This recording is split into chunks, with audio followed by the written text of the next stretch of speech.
Umiiral pa rin ang hanging amihan sa Hilagang Luzon ayon sa Pag-asa. Base sa datos naman ng Weather Central, asahan dyan ang mahihinang ulan. Ganyang panahon din ang maaasahan sa Bicol Region. Mas maliwalas naman ang panahon sa iba pang bahagi ng Luzon. Kabilang dyan ang Metro Manila kung saan mababa ang posibilidad na umulan hanggang mamayang gabi. Asahan naman na may hinang ulan sa mga susunod na mga araw. Sa Visayas, kung saan nagpapatuloy ang relief, rescue, retrieval at clearing operations hanggang katamtamang ulan na maaaring maranasan ngayong araw.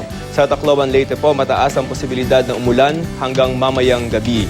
Ganyan din ang inaasahan sa mga susunod na araw, lalo na sa Martes at Miyerkules. Maliwalas naman ang mararanasang panahon sa Mindanao, maliban sa timog na bahagi nito kung saan posibleng umulan ng mahina.